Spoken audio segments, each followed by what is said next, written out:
اعوذ باللہ من الشیطان الرجیم بسم اللہ الرحمن الرحیم قل اعوذ برب الفلق من شر ما خلق ومن شر غاسق اذا وقب ومن شر النفاثات في العقد ومن شر حاسد اذا حسد۔ السلام علیکم ورحمۃ اللہ وبرکاتہ۔ پچھلے 2-3 دن سے میں دیکھ رہا ہوں، اور یہ اس کے پہلے ایک 1-1.5 سال پہلے بھی ایک گھنونی سازش میرے خلاف کی گئی تھی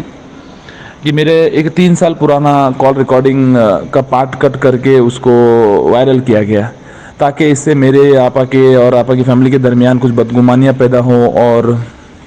کچھ ناراضگیاں پیدا ہو۔ لیکن اللہ کی ذات سے مجھے امید ہے انشاءاللہ اس طریقے کی کوئی حرکت نہیں ہوگی اور وہ کبھی کامیاب نہیں ہوں گی سازش لوگوں کی، کیونکہ اعمال کا دار و مدار نیت پر ہوتا ہے اور اللہ تعالیٰ نیت بہتر جانتا ہے۔ کوئی انسان نیت جانو یا نہ جانو، لیکن اللہ تعالیٰ اس کی نیتیں بہتر جانتا ہے۔ سب سے پہلے میں اس آڈیو کا کلیئرفیکیشن دے دوں کہ وہ کب کا ہے۔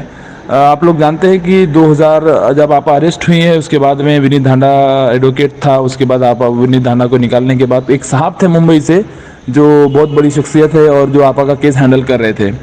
اس وقت میں ہم لوگ دیکھنے میں آ رہا تھا کہ کورٹس میں، ممبئی کے کورٹ میں آپا کی ریٹ چلتی ہے اور لوکل کے سادے ایڈوکیٹ کھڑے ہو جاتے ہیں،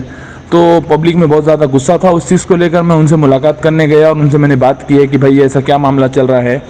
اتنا بڑا معاملہ ہے ہیرا گولڈ کا کمپنی کا، اپنا ہیرا شیخ کا، اور ہم لوگ دنیا بھر کے بڑے بڑے ایڈوکیٹ کھڑے کر سکتے ہیں۔ منسولکر صاحب کو نکال دیا گیا تھا اس وقت میں، تو ہم ان کو کیوں نہیں کھڑے کر رہے ہیں اور چھوٹے چھوٹے ایڈوکیٹ سے کیوں کام لیا جا رہا ہے؟ تو میرے اگریسو انداز کی وجہ سے انہوں نے مجھے ذرا ڈانٹ دیا، انہوں نے مجھے پلٹا کے جواب دیا کہ کیا تم میرے پاس میں یہ بولنے کے لیے آ گئے کہ بڑے ایڈوکیٹ کیوں نہیں کھڑے کر رہے؟ ان کی فیملی سے بولو جا کر، ان کی فیملی والے مجھے 3 مہینے سے کانٹیکٹ نہیں کیے، بات نہیں کیے، 1 روپیہ نہیں دے رہے۔ میرے جیب سے میں 5 کروڑ روپے خرچہ کر چکا ہوں آپا کی رہائی کے لیے، آپا کے ایڈوکیٹس کے لیے۔ اب تک کب تک کے پیسہ خرچہ کروں؟ یہ سب فی سبیل اللہ کر رہا ہوں، میرے پاس کا پیسہ ختم ہو گیا، میں نے اپنی گاڑی تک کے بیچ دی ان کے لیے۔ یہ ساری انہوں نے جھوٹی خرافات مجھے باتیں کہی، اور جس وقت میں، کیونکہ وہ ہی میرے سامنے ایک اکیلے تھے، کیونکہ میرا نہ کسی سے کانٹیکٹ ہوا تھا، نہ آپا کے فیملی والے میرے سے کانٹیکٹ کیے تھے، نہ میں ان سے کانٹیکٹ کر پایا تھا، اور نہ میری ان سے کبھی ملاقات ہوئی تھی آپا کے فیملی والوں سے۔ تو وہ صاحب جو کہہ رہے تھے وہ میرے لیے حقیقت بات تھی، انہوں نے جو کہا میں نے اس پہ آنکھ بند کر کے یقین کیا، کیونکہ وہ آپا کا کیس ہینڈل کر رہے تھے۔ یہ باتیں میں نے وہاں سے باہر نکلنے کے بعد میں میرے اپنے کچھ دوستوں کو فون کیا، کچھ 4-5 لوگ کانفرنس میں تھے، مجھے پتا ہے کون لوگ کانفرنس میں تھے اور کن کن لوگوں نے یہ کام کیا ہے، اس کے بعد مجھے سب ان کے نام معلوم ہے۔ اللہ تعالیٰ انشاءاللہ اس کا حل ضرور کرے گا ان کے ساتھ۔ تو ان کو کال کر کے میں نے بتایا صورتحال کی دیکھیے آپ لوگ میرے پہ پریشر بنا رہے ہیں، میرے کو بول رہے ہیں کہ آپ بڑے ایڈوکیٹ کھڑے کرنے چاہیے اور آپا کو جلدی رہا کرنا چاہیے، لیکن جو صاحب کیس لڑ رہے ہیں ان کا کہنا یہ ہے کہ آپا کے گھر والے کوآرڈینیٹ نہیں کرتے، پیسہ نہیں دیتے۔ یہاں تک کہ انہوں نے یہ کہا جملہ کہ آپا کا اگر اللہ نہ کرے کچھ جیل میں کم زیادہ ہو جاتا ہے تو آپا کی آخری رسومات بھی مجھے ہی کرنا ہے یہاں پر،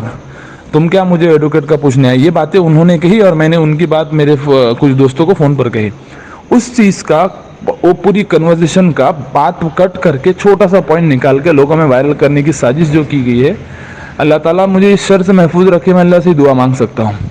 پھر اس کے بعد آگے کا معاملہ یہ ہوا کہ میرا اس کے 2-3 مہینے کے بعد مارچ کے مہینے میں قریب میرا حیدرآباد دورہ ہوا، اور اس دوران میری آپا کی والدہ سے اور آپا کی بہن سے ملاقات ہوئی۔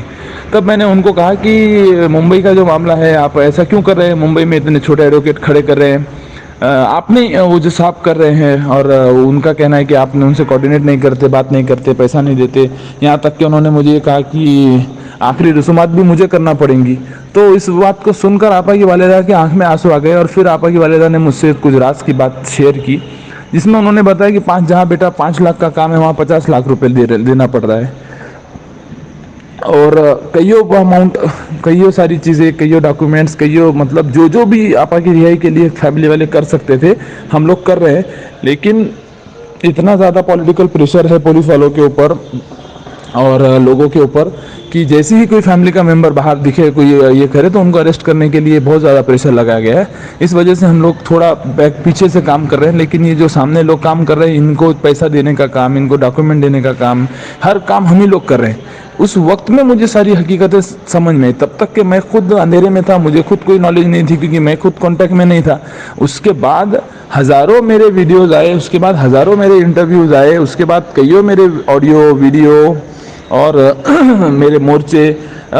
جو بھی لوگ یہ میرے ساتھ سازش کرنے کی کوشش کر رہے ہیں، میں ان سے پوچھنا چاہتا ہوں کہ جب میں 20 پولیس والوں کے سامنے بھائی اللہ گیٹ کے سامنے کھڑے ہو کے جیل پرشاسن کے اوپر برا آواز دے رہا تھا، تو اس وقت میں کیوں کسی نے وہ والا کلپ میرا وائرل نہیں کیا؟ جب میں کورٹ پرومائسز میں کھڑے ہو کے اپنا گلا پھاڑ پھاڑ کے جب 15-20 منٹ کا انٹرویو ایک نیوز چینل کو دے کے آپا کے لیے انصاف مانگ رہا تھا، اس وقت میں کہ وہ والا کوئی ویڈیو یا آڈیو کلپ کسی نے وائرل نہیں کیا. یہی کلپ یہی آڈیو جو میں خود گمراہ تھا جس وقت میں، میرا خود کوئی کانٹیکٹ نہیں تھا گھر والوں سے، میرے سامنے خود پکچر کلیئر نہیں ہوئی تھی، اس وقت کی میری گمراہی کی بات کو آج پیش کرنے کا مقصد کیا ہو سکتا ہے؟ ساتھ ہی ساتھ میرا یوٹیوب کا جو چینل ہے پچھلے 27 تاریخ کو اس کو ہیک کیا گیا، اس کو ٹرمینیٹ کرنے کے لیے اپلیکیشن ڈالی گئی. تو میرے پر جو یہ مطلب حاسدین ایک ٹوٹ پڑے ہیں. میں اللہ سے اللہ تعالیٰ سے میں نے شروعات میں دعا پڑھا سورہ فلق کہ اللہ تعالیٰ مجھے حاسدوں کے حسد سے بچائے. میں بس اللہ سے دعا کرتا ہوں اللہ تعالیٰ اس طریقے کی جو بھی شرانگیز فتنے ہیں اللہ تعالیٰ ان کو کچل دے اور نیست و نابود کر دے. اور جو بھی میری نیک نیت ہے، بس مجھے کسی کے سرٹیفکیٹ کی ضرورت نہیں ہے. اللہ رب العزت بہتر جانتا ہے کہ میں نے کس نیت سے کام کیا اور میرے دل میں کیا ہے. بس آپ لوگوں سے بھی میرے حق میں دعا کرنے کی گزارش. السلام علیکم ورحمۃ اللہ وبرکاتہ. میرے نیو چینل سلمان مرزا ہیرا گروپ، یہ چینل کا لنک رائٹ پاتھ چینل کے جس پہ یہ آڈیو چل رہا ہے اس کے ڈسکرپشن میں دیا ہوا ہے. آپ لوگ اس پہ کلک کر کے سبسکرائب کریں، لائک کریں، شیئر کریں تاکہ میری آواز آپ لوگوں تک پہنچے، میرا ویڈیو آپ لوگوں تک کے پہنچے. ٹھیک ہے، جزاک اللہ خیر.